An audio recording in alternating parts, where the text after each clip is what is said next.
que tiene que ver con la reflexión de la luz son los espejos. Todos también estamos familiarizados con el comportamiento en cuanto a la formación de imágenes cuando nosotros enfrentamos un objeto frente al instrumento que nosotros denominamos espejo.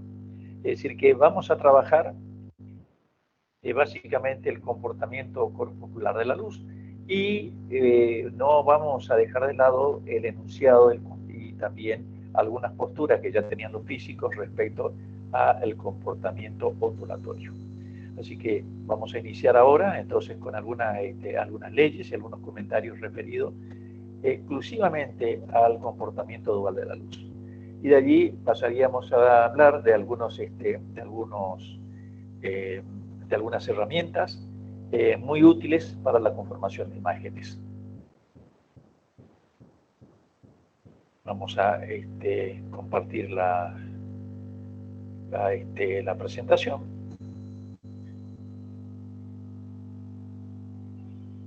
En una ventana. Esto me permitiría a mí bien.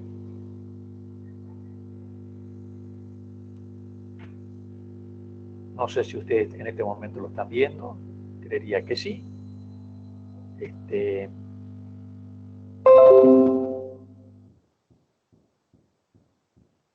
Bien. Como siempre aparece una carátula, óptica geométrica, departamento de física. Y esta, naturalmente, también aparece la cátedra de física general y física 2. Se debe a que también esta es una asignatura que, o es un tema que forma parte de una asignatura que es física general para la licenciatura en genética, que también está bajo mi cargo. Por eso aparece cátedra de física general, es decir, que es física de física general. Esto es parte del plantel docente, algunos de ustedes ya los conocen. Bueno, somos más numerosos, pero bueno, faltaría que agregar a los nuevos integrantes de la cátedra, que son bastantes, pero que ustedes ya están dando clases, inclusive los ingenieros o los que hacen ingeniería. No aparece aquí la doctora Pamela Cuenca y estaría faltando en los trabajos prácticos el magíster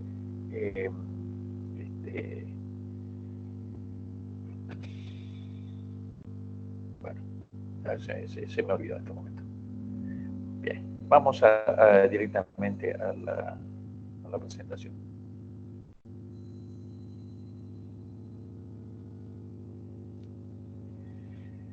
La luz como comportamiento dual.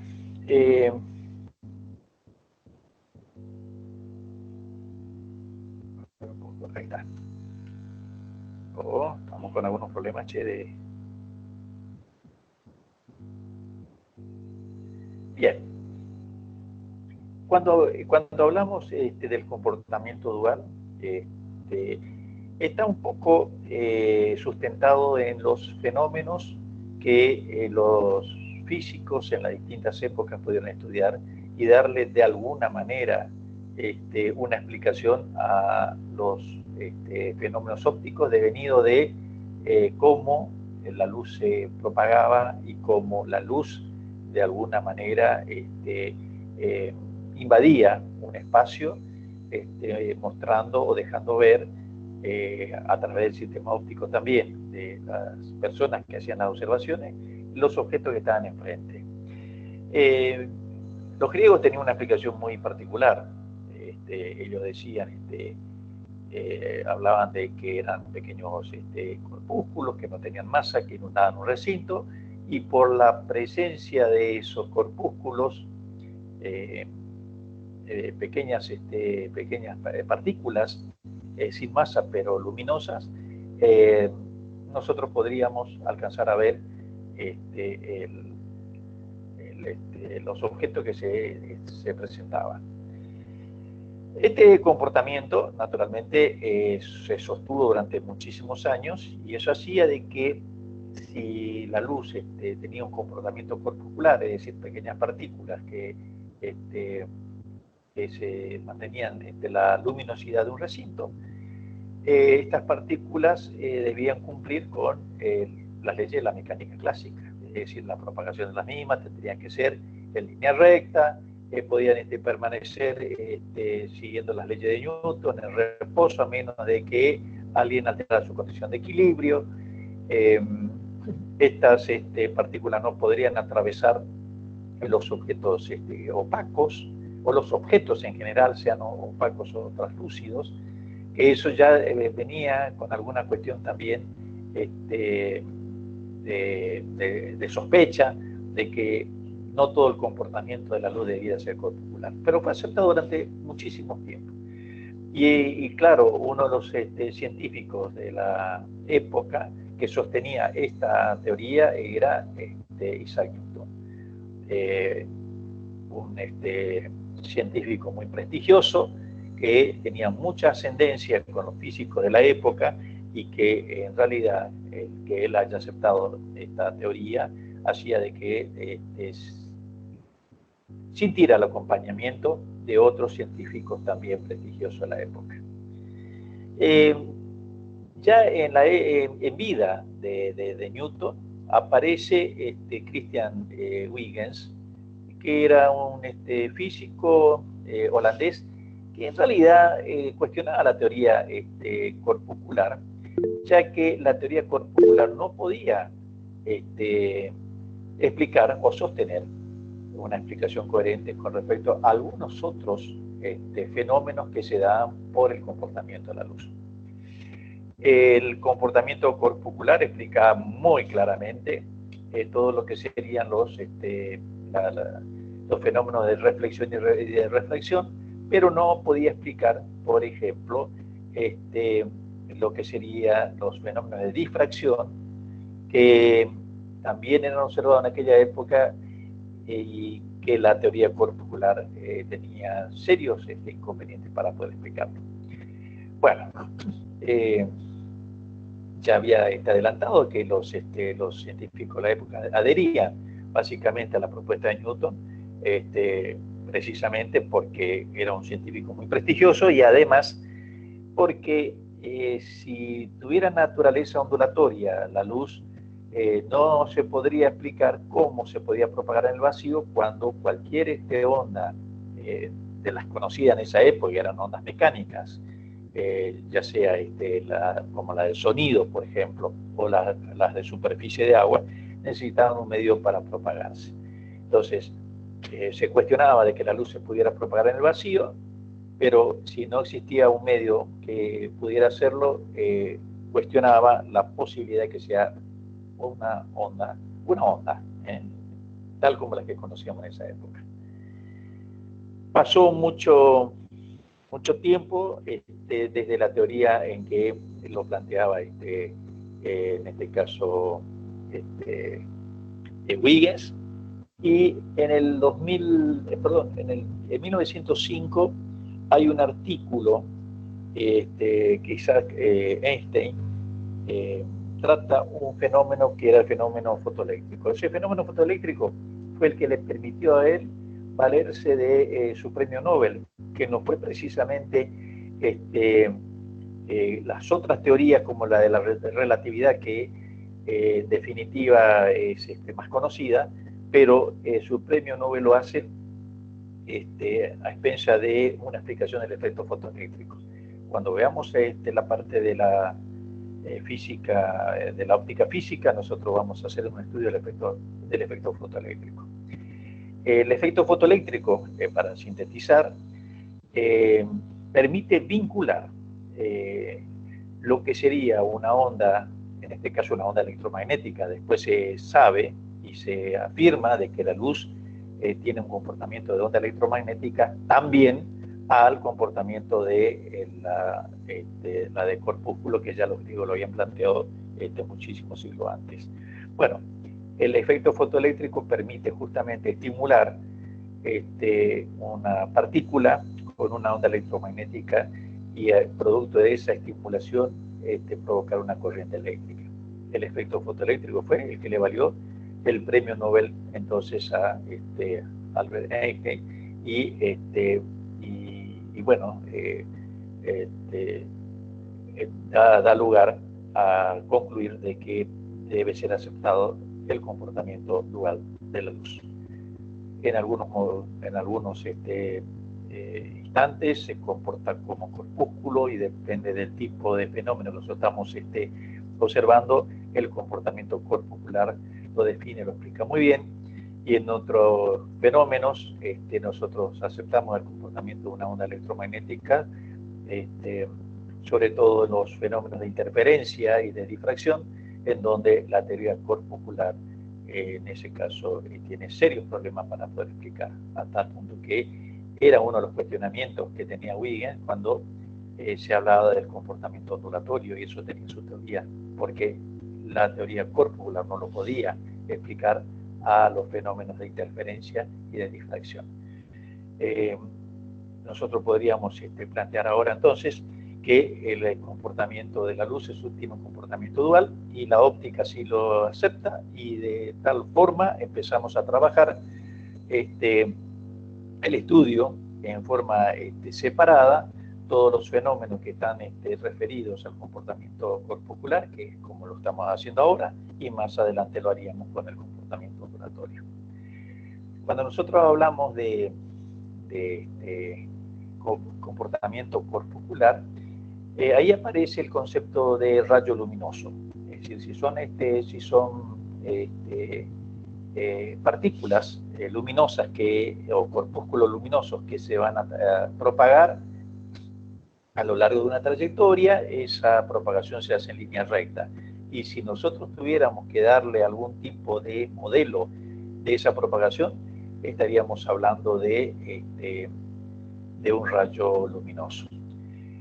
Por supuesto, frente a un comportamiento tan sencillo, aparecen los cuestionamientos que eran cuando nosotros decíamos, pero si dijimos un rato que también eran ondas, a ver cómo se ensambla este comportamiento de los rayos luminosos con respecto a las ondas y al comportamiento ondulatorio de la luz. Bueno, cuando nosotros hablamos de que en realidad son ondas, planteamos que existen frentes de onda, y es como que un frente que tiene la misma energía en todos sus puntos. Estaríamos hablando en una sección como esta que está acá, en todos los puntos de este frente de onda deberíamos tener la misma energía, distinta a este frente de onda que está acá, distinta a y que esos frentes de onda son frentes de ondas paralelas entre sí, pero perpendiculares a los rayos que conforman la teoría corpuscular. Si yo tuviera que sintetizar las dos posturas, lo haríamos con un modelo similar a este. Frentes de ondas en formas paralelas, en donde se propaga la luz como si fueran frentes que van avanzando, similar a lo que nosotros podríamos observar en una superficie líquida. Se generan ondas y vemos nosotros acercarse, o bien el mismo tratamiento lo haríamos con estos rayos que son paralelos entre sí y perpendiculares a los frentes de onda. Eso lo explica perfectamente el teorema de Malus, en donde nos habla de los rayos y las direcciones de propagación de los mismos con respecto a los frentes que explican el comportamiento ondulatorio de la luz. Yendo en forma más concreta a los fenómenos más evidentes que tiene el comportamiento ondulatorio, tendríamos que hablar de los fenómenos de reflexión y de refracción de la luz. Entonces, cuando vamos a hablar de la luz primero, después vamos a hablar del rayo. Cuando una luz incide sobre una superficie de separación, por ejemplo, esta es la superficie de separación entre dos medios. Los ejemplos clásicos hablan de una superficie de separación aire-agua, para hablar de dos medios de distinta densidad y de distintas características físico-químicas.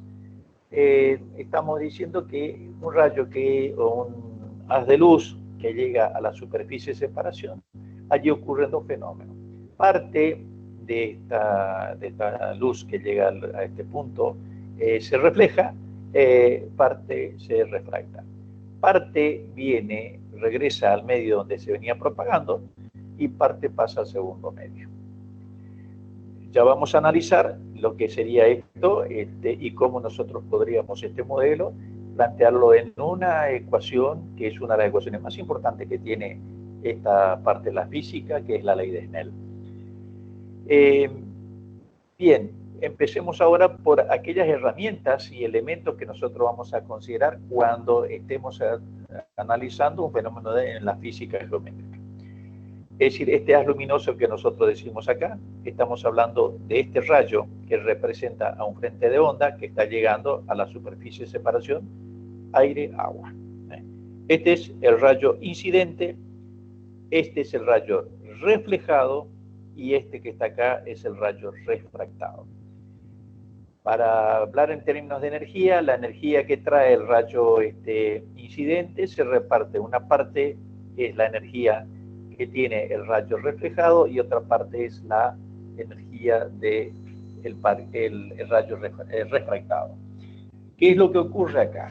Va a depender de qué tanto de esa energía incidente se refleja y se refracta para que yo tenga, en definitiva, espejos o lentes.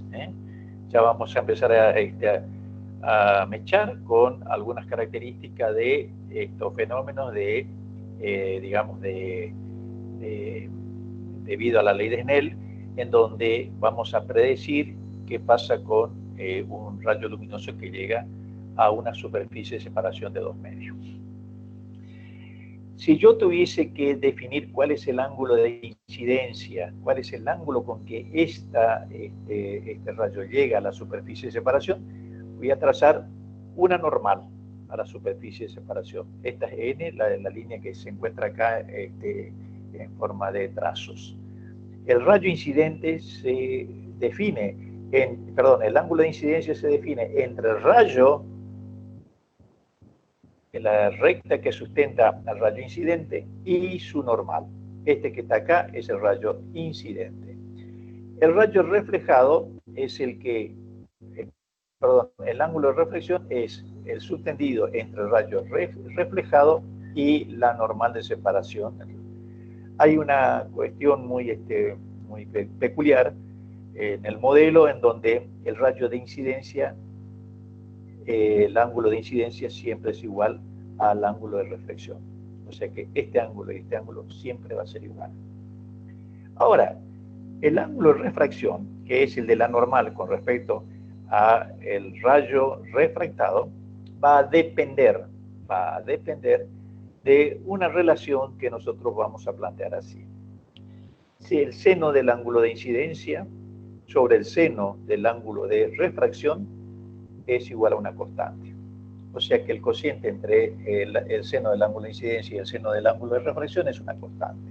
Ahora, esa constante va a depender de propiedades físico-químicas relacionadas con las dos superficies que están siendo, en este caso, analizadas en este fenómeno. La ley de Snell. Esto además está decirle de que es importantísima y que siempre preguntamos. Esto siempre se pregunta y ustedes la van a aplicar en forma permanente. Es una ley muy sencilla, pero que explica perfectamente el fenómeno que ocurre entre dos superficies de distinta densidad o de distintas propiedades cuando un rayo luminoso las atraviesa. Esa constante que dijimos nosotros, el producto del cociente de los senos del ángulo de incidencia y el seno del ángulo de reflexión, tiene que ver entonces con propiedades que tiene la luz que atraviesa una superficie respecto a la otra. De hecho, si yo llego a modificar la naturaleza de las superficies que estoy haciendo el análisis del comportamiento de la propagación de este rayo, seguramente va a aparecer los índices también se van a modificar los índices que me dan, o los valores constantes que me dan esa nueva relación. El índice absoluto de refracción que aparece allí como N1, que está acá, es un indicador que me dice cómo la luz se propaga en ese medio. Es decir, la relación existente entre la velocidad de la luz y la velocidad que tendría la luz en ese medio. La velocidad de propagación de la luz en el medio 1. Si yo tomo el índice de refracción, o si yo tomo al medio 1 como el aire, lo que yo estaría viendo acá es la velocidad de la luz sobre la velocidad de la luz en el aire. Si yo tomo el medio 2 como el agua, el índice absoluto N2, el índice absoluto de refracción de N2, va a ser igual a la velocidad de la luz dividido la velocidad de la luz en el agua. Entonces, el índice relativo, ahora sí, del medio 2 respecto del 1, o sea, el índice relativo de el agua respecto al aire va a ser igual al índice N2 sobre N1. ¿Qué tiene que ver? En definitiva, si yo hago acá esta ecuación, tiene que ver qué tanto varió la velocidad o la relación de velocidades que tiene la luz en el medio 1 respecto al medio 2. Así que lo que hicimos acá fue aplicar el concepto de índice absoluto y llegar al concepto de índice relativo. Viendo esto, yo tendría que empezar a analizar o decir algunas cuestiones respecto a la velocidad de la luz. Es decir, la velocidad de la luz en un medio es inversamente proporcional al índice de refracción absoluto. Eso quedó en evidencia cuando yo hice acá este análisis que acabamos de ver. Cuanto más denso sea el medio, es decir, mayor su índice de refracción, menor será la velocidad de la luz en ese medio. O sea, cuando mayor sea la densidad de un medio, tanto menor será la velocidad de la luz en ese medio. Entonces, en esta relación aire-agua, es de esperar entonces que la velocidad de la luz en el agua sea menor que en el aire. ¿Por qué? Porque el agua tiene un valor de densidad mayor que la del aire. El índice de refracción de un medio es función de la longitud de onda, es decir, que también acá se puede verificar de que este índice de refracción, y ahí aparece nuevamente el comportamiento ondulatorio de la luz, se modifica el índice de refracción si yo llegara a modificar la frecuencia de las con que estoy generando la emisión de la luz. Es decir, si yo modifico la longitud de onda, va a haber modificaciones también del índice de refracción. El índice de refracción de un medio cambia con la temperatura.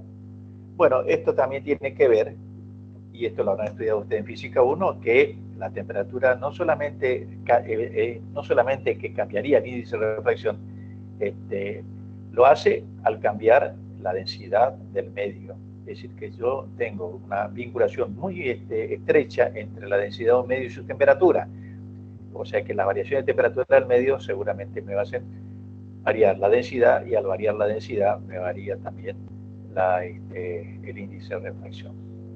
La ley de Snell lo que me dice es que el seno de θ incidente sobre el seno de θ refractado es igual a una constante, y esa constante es N21. Si yo quisiera desglosar, esta es otra forma de presentación de la ley de Snell, N1 seno de θ incidente es igual a N2 seno de θ refractado. Por lo general, nosotros solemos tener en tabla los índices de refracciones relativos, pero si conseguimos los índices de refracción absolutos, podemos emplear cualquiera de las dos expresiones de la ley de Snell. Yo me suelo inclinar, en principio, para aquella que tenga los datos. Si yo ya tengo el índice relativo, ya está, utilizaría esta ecuación que está acá. Y si yo tengo los índices absolutos, utilizaría la segunda expresión de la ley de Snell. Cualquiera de las dos representa la ley de Snell, y cualquiera de las dos va a ser preguntado cuando ustedes rindan esta parte de la asignatura. Esto se le pregunta siempre. Cuando empezamos a hablar de óptica, empezamos por la ley de Snell. Bien.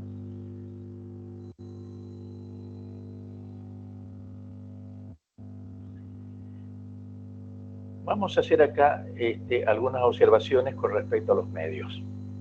¿Y qué es lo que pasa cuando un rayo pasa de un medio a otro de mayor índice de reflexión y de menor índice de reflexión? Cuando el rayo incidente pasa de un medio de menor índice de refracción a otro, la velocidad disminuye. Si la velocidad disminuye, lo que ocurre y es de esperar que este ángulo de refracción, el ángulo de refracción, tiende a ser menor a los 45 grados. Es decir, que el rayo refractado tienda a acercarse hacia la normal. Los ángulos de incidencia y de refracción son iguales, pero el rayo de refracción y su ángulo tiende a ser menor a 45 y acercarse a la normal. Este es un caso distinto. Pasamos de un índice mayor a un índice menor. Un vidrio que tenga un índice mayor que la del agua, cuando llega el rayo a la superficie de separación de los dos medios, parte se refleja, parte se refracta. Si este medio es más denso que este y tiene un índice de reflexión mayor que este, el rayo refractado tiende a despegarse de la normal y tiende a tener un valor mayor que 45 grados. Mayor que 45 grados. En este caso vemos que este rayo refractado se ha alejado de la normal. Voy a hacer una analogía que siempre hago respecto al comportamiento de cómo se pasa de un medio a otro y qué pasa con la velocidad. Vamos a suponer que yo vengo montado en una bicicleta por un sendero asfaltado y de vuelta o de imprevisto se termina el asfalto y caigo en un sendero lleno de arena. Una de las cosas que voy a darme cuenta enseguida es que hay un cambio en la velocidad. Venía a una velocidad, pasó a otra, y la nueva velocidad en el banco de arena es una velocidad menor que tiende incluso al frenado total del vehículo. Ocurrió esto que está acá. O sea que el cambio en la velocidad hace de que la bicicleta colee o que la bicicleta tienda a cambiar su dirección, aunque el final sea el de un frenado total. Vamos a suponer que en este caso yo vengo en la bicicleta en un camino asfaltado, pero abruptamente el asfalto termina y me encuentro en una superficie congelada de hielo, con un charco de aceite, por ejemplo, que puede ser la situación también posible. ¿Qué va a ocurrir allí? La velocidad va a aumentar y su desplazamiento va a tener otras consecuencias, que no va a ser la de frenado, sino de un desplazamiento con un aumento en la velocidad. O sea que en este caso es la bicicleta en un banco de arena, en este caso es la bicicleta en una superficie resbaladiza, jabonosa, aceitosa o una superficie helada. Son los conceptos que muchas veces tenemos que asociar para darnos cuenta de cuál sería el comportamiento. Acá, cuando veo este modelo, fíjense que me dice de que en realidad el rayo se aleja a la normal y su velocidad aumenta. Acá, el rayo se aleja de la normal y su velocidad aumenta. Ahora, debe haber una situación en que este rayo se aleje tanto de la normal que prácticamente sea un rayo paralelo a la superficie de separación de los dos medios. ¿Se entiende lo que digo? Puede ocurrir de que la situación amerite de que este rayo se haya alejado tanto, pero tanto de la normal, que su desplazamiento sea paralelo a la superficie de separación. Cuando yo planteo esto, no puedo observar un rayo refractado, solamente observo un rayo reflejado. Y esta es una situación que se da cuando el índice 1 es mayor que el índice 2. No se da acá. Cuando ocurre esto, yo tengo un fenómeno denominado reflexión total. Y el ángulo de incidencia de este rayo para que ocurra de que la refracción se produzca a 90 grados, recibe el nombre de ángulo crítico. Vamos a mirar, porque seguramente que hay un esquema que completa lo que estoy diciendo. Vamos a suponer que yo tengo un foco luminoso en este punto. Esto es vidrio, esto es aire. Un foco luminoso puesto acá, y donde voy orientando distintos rayos luminosos a esta superficie de separación, que es la superficie de separación vidrio-aire. Fíjense que para este rayo luminoso, esta es la normal, este es el rayo reflejado y este es el rayo refractado. Para este rayo, este es el reflejado, este es el refractado. Para este que está acá, este es el rayo reflejado y este que está acá es el rayo refractado. Este rayo refractado tiene 90 grados. Y este ángulo que está acá, que provocó que el rayo sea paralelo a la superficie de separación, recibe el nombre de ángulo crítico. El concepto de ángulo crítico siempre, pero siempre se pregunta, siempre. No vengan a rendir sin tener claro el concepto de ángulo crítico. No vengan a rendir sin tener claro cuándo ocurre este fenómeno. El fenómeno ocurre cuando pasamos de un medio más denso a otro menos denso. ¿Y qué pasa a partir del ángulo crítico? A partir del ángulo crítico solamente tenemos el fenómeno de reflexión total. El rayo incidente llega a la superficie de separación, a partir de acá llega a la superficie. Y todo el rayo es reflejado. Es decir que para un observador ubicado en el aire, puede llegar a ver este rayo, puede llegar a ver este, puede llegar a ver incluso este. Pero a partir de este momento solamente hay oscuridad porque no hay el paso de un rayo que impresione el sentido de la vista. Bueno, voy a hacer voy a tomar un ejemplo acá. Un ejemplo clásico son las luminarias que tienen una pileta de natación en el fondo o una fuente en el fondo. Es un clásico combinar agua con luz y en muchos de los casos tener una fuente luminosa en el fondo de una piscina.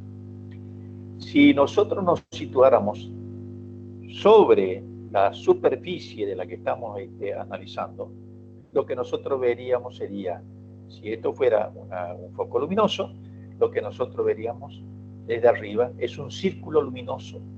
Y a partir de ese círculo luminoso, que es el círculo que yo puedo detectar porque pasaron los rayos refractados, y eso lo puedo observar, hasta un borde absolutamente oscuro. Es decir, que veríamos un círculo luminoso y a partir de allí, que sería el ángulo crítico, nosotros solamente veríamos oscuridad. Entonces, un clásico es una luz que se ilumina una pileta y que yo podría ver solamente la aureola hasta el punto en que se produjo el fenómeno de reflexión total. El fenómeno de reflexión total se produce bajo el concepto de ángulo crítico y refracción a 90 grados. El concepto también de reflexión total es un concepto que se utiliza muchísimo para el fenómeno de propagación de la luz. Por ejemplo, una fibra óptica utiliza el fenómeno de reflexión total para que las distintas reflexiones vayan haciendo un zigzag dentro de y pueda transmitir desde un punto muy lejos hasta uno que lo voy a utilizar en el otro extremo. Un ejemplo de esto son esas varillas que solemos utilizar en la fiesta, donde vemos puntitos luminosos de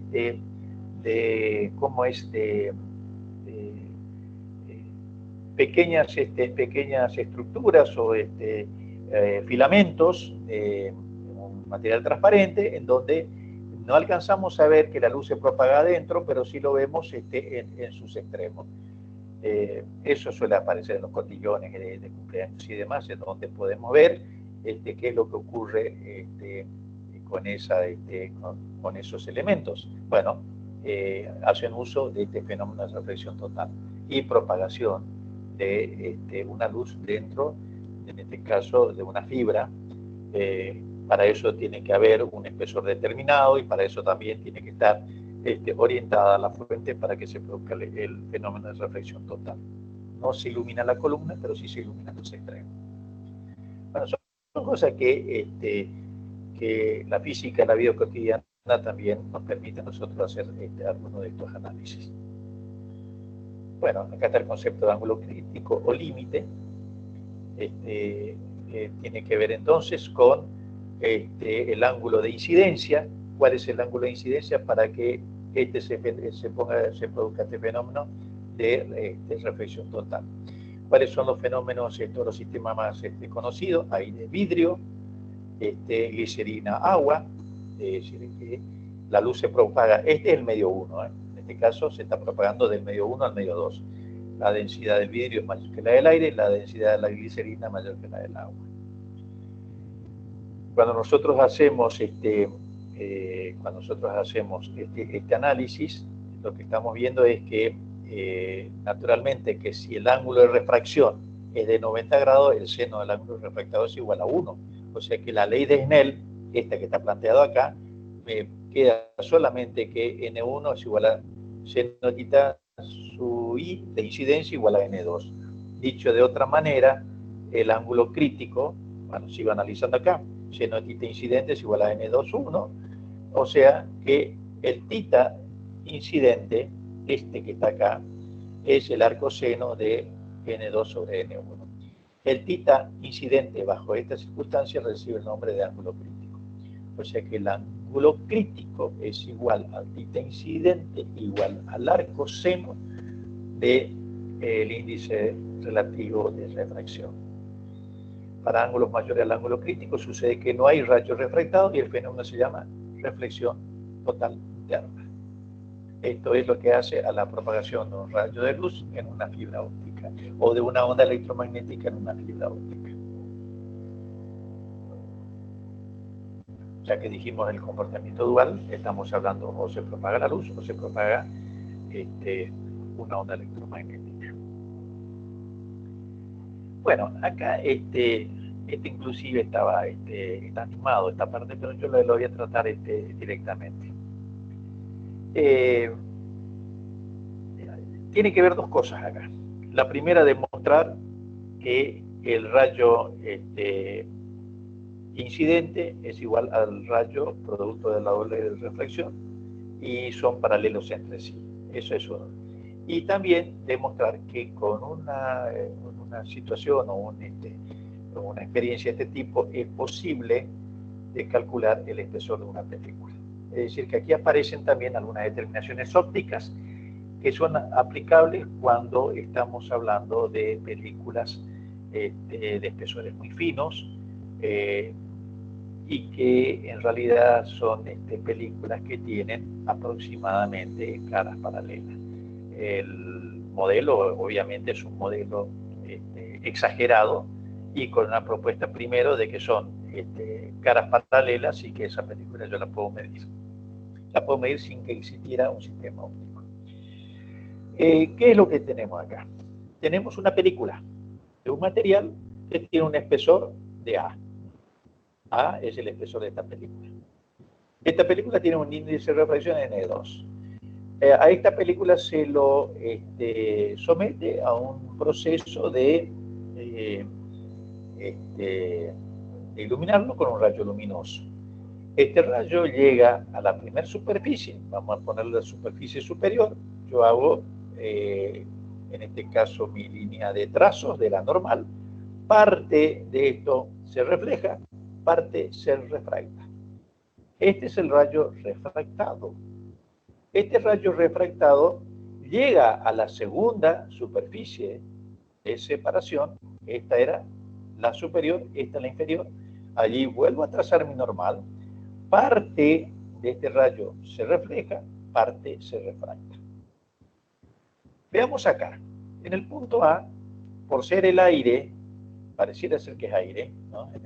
Tiene una densidad mucho menor que la de este cristal, parece que es un cristal. El rayo refractado se acerca a la normal. Cuando llega a la segunda superficie, que se produce la segunda refracción, el rayo incidente, refractado de la primera, incidente, al llegar a esta superficie de separación, pasa de un medio más denso a uno menos denso. ¿Qué ha ocurrido aquí? Ha ocurrido entonces que el rayo refractado se aleja de la normal. Este rayo que está acá es paralelo a este que está acá. Para hacer esto, lo que se hace es una comparación de triángulo.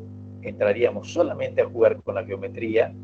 Podríamos también calcular cuál es la separación existente entre la línea que sustenta el rayo refractado por segunda vez con la del rayo incidente. Es decir, que nosotros podríamos calcular la separación de las dos líneas en donde podríamos ver al rayo incidente y refractado de la segunda refracción. ¿Para qué nos sirve esto? Dije al principio, sirve para poder calcular en muchos casos el espesor de una película muy delgada. Cuando decimos se calcula el espesor de una película por un sistema óptico, se utiliza un sistema de este tipo, en donde con los métodos que tenemos por allí, de un calibre, de un instrumento de medición, por más preciso que sea, el método óptico es de altísima precisión. Esto nos permite. Ahora, ¿qué suele ocurrir con esto también? Ahí ya entraríamos cuando hagamos una observación en donde aparece una película no deseada, o cuando la película que yo estoy haciendo un análisis tiene algunas propiedades que el sistema óptico me lo va a resolver. Cuando yo hago una observación a un microscopio, ahora, yo hago un extendido. Ese extendido sobre una platina tiene un espesor de película. Lo que se pretende en lo posible es que ese espesor de película sea lo más parejo que se pueda conseguir, y que las caras de esa película sean lo más paralelas que se puedan conseguir. Suele ocurrir de que a veces hacemos una observación propiamente del extendido, o a veces nosotros agregamos una película para hacer una observación mejorando la calidad de la imagen que podamos obtener. Cuando hagamos microscopía vamos a retomar este tema de la película, porque aparece eso, es sumamente importante. Y cuando veamos la parte de óptica física, vamos a ver otra vez el fenómeno que se puede producir de interferencia cuando tenemos una película delgada, pero de espesor variable. O sea que el estudio de una película de un determinado espesor tiene que ver no solamente para ver que los rayos son paralelos entre sí, sino también para poder definir cuál es el espesor que tiene la película. Y si yo pudiera calcular la separación de los rayos, esta separación indudablemente tiene que ver también con el espesor de la película. Fíjense que acá hay toda una demostración. Esto lo podemos hacer paso a paso, pero es una demostración geométrica de comparación de este triángulo que está acá con este otro triángulo que está acá. ¿A qué se llega? A que esta separación existente entre las dos líneas de propagación es una función del seno de esta diferencia del ángulo de incidencia 1 y del ángulo de refracción 1 sobre el coseno del rayo de refracción 1. Esta ecuación no se suele preguntar, no solemos pedir que la deduzcan, pero tiene la siguiente utilidad. Si yo llego a calcular este valor de separación, ya estoy calculando también el espesor de la película. A veces necesitaría saber cuál es la separación que existe entre las líneas de propagación. Para eso debo conocer necesariamente el espesor de la película. O sea que acá estamos vinculando espesor con la separación de las líneas de propagación de estos dos rayos, el incidente con el producto de la segunda refracción. Esto es muy interesante porque esto tiene aplicaciones que tienen que ver con la observación de objetos a través de instrumentos ópticos. Y no solamente la observación, sino poder medirlos también. Bueno, esto cuando nosotros los... Bueno, esto tiene que ver con la profundidad aparente. No pasamos cacho. Bueno, tenía ganas de ver si lo podíamos, accionar como...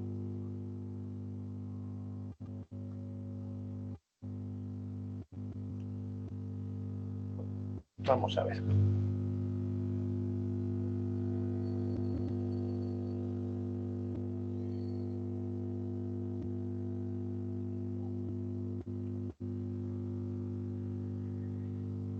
Bueno.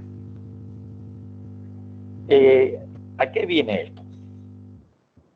Esto tiene que ver con el concepto de profundidad aparente. ¿Cuándo se da este fenómeno con mayor asiduidad? Cuando estamos haciendo una observación de un acuario. Pretendemos nosotros definir cuál es la profundidad donde nada el pez,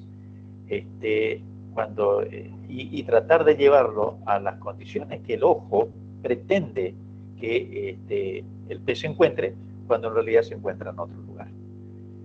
Bueno, tenemos una serie de pececitos allí que están dando vueltas, que todo muy bien, apareció uno más, y acá sí viene la cuestión de la profundidad aparente. Bueno, los pescadores de los pueblos originarios que lo hacían con un arpón o con un elemento en donde tenía que lanzar, sabían perfectamente y podían después, desarrollar la destreza de poder ver de que el pez que ellos pretendían alcanzar y pescarlo, según el observador, se encontraría en este lugar cuando en realidad el pez estaba más abajo.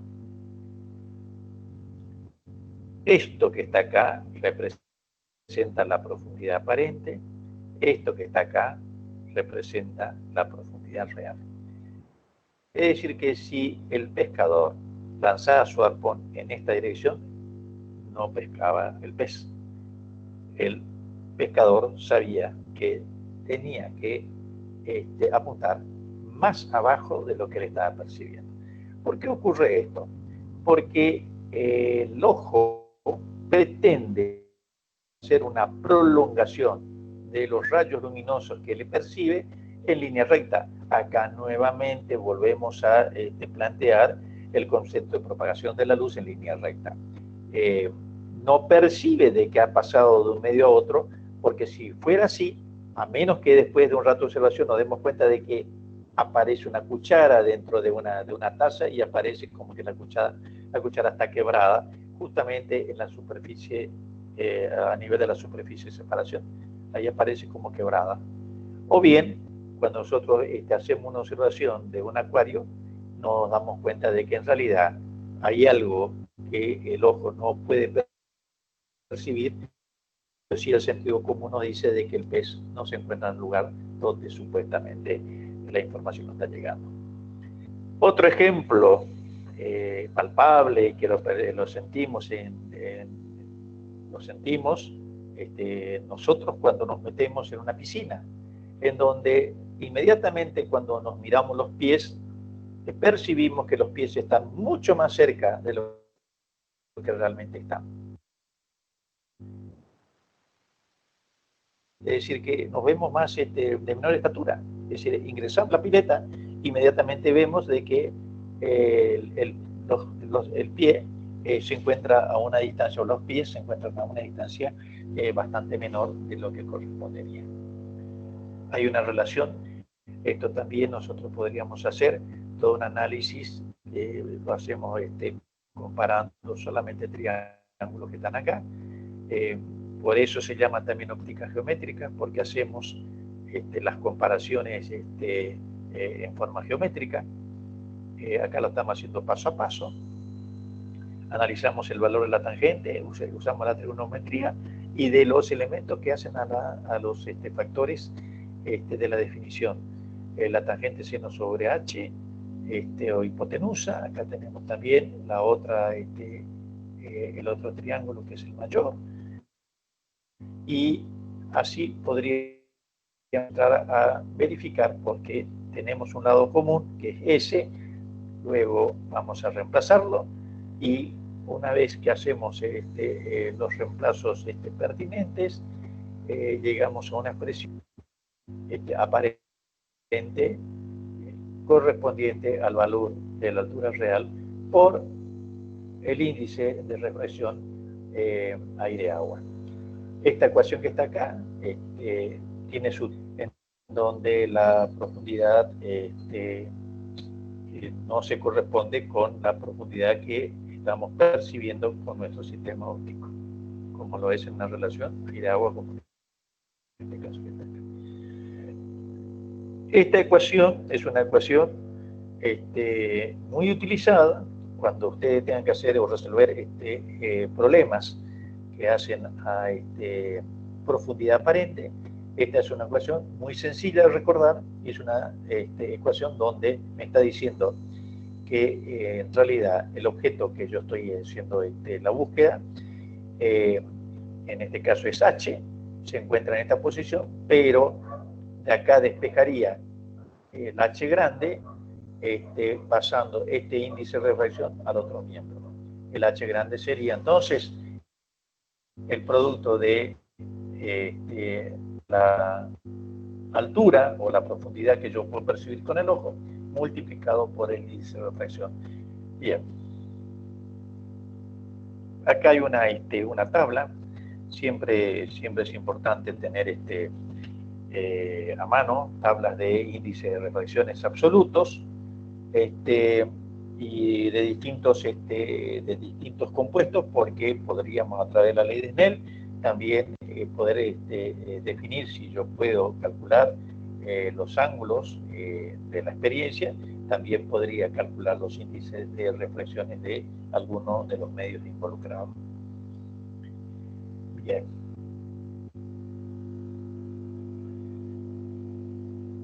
Bien, vamos a parar hoy acá.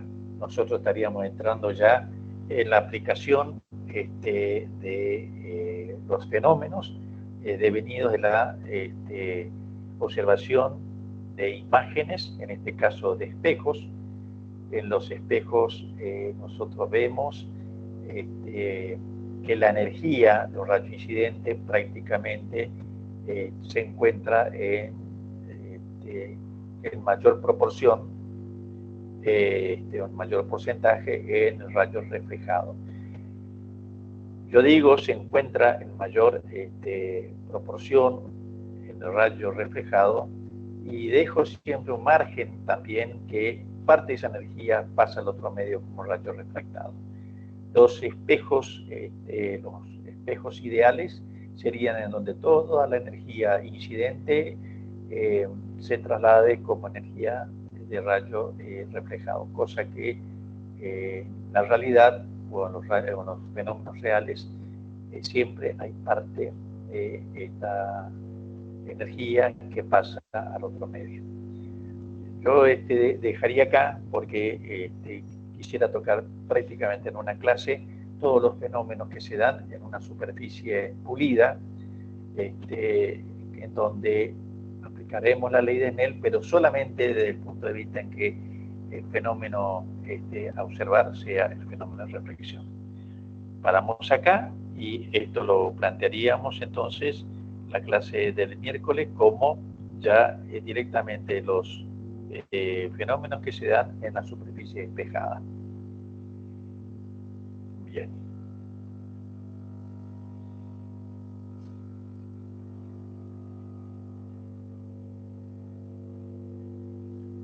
¿Alguna preguntita, alguien que quiera hacer? Si no lo van a hacer por acá, el tema es muy amigable.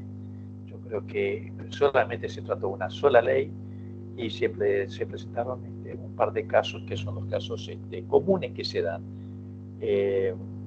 ya sea del fenómeno de reflexión total y ángulo crítico, que es a partir del cual se produce la reflexión total. Y lo que estuvimos viendo acá, por último, era la profundidad aparente, otro fenómeno que es un fenómeno que nosotros podemos hacer una observación diaria. Quedó la cuestión de la película. Eso lo vamos a ver cuando veamos instrumentos ópticos y particularmente microscopía, y ahí vamos a ver cómo esta cuestión de esta película puede incidir o no para mejorar o no una observación de un objeto a través de un microscopio. Bien, paramos acá y lo estaría esperando entonces el miércoles a las 2 de la tarde. Como siempre, la recomendación es ponerse a estudiar. Hoy el Consejo Directivo aprobó una tentativa de calendario. Ese calendario estará sujeto naturalmente a las condiciones reales que podamos tener de poder encontrarnos. Yo sigo insistiendo de que en algún momento vamos a tener que vernos en una mesa de examen, y estoy convencido de que ustedes van a aprovechar todo este tiempo de ponerse a preparar su materia. Entonces lo van a transitar a esos exámenes con mucho éxito. Así que nos vemos el miércoles.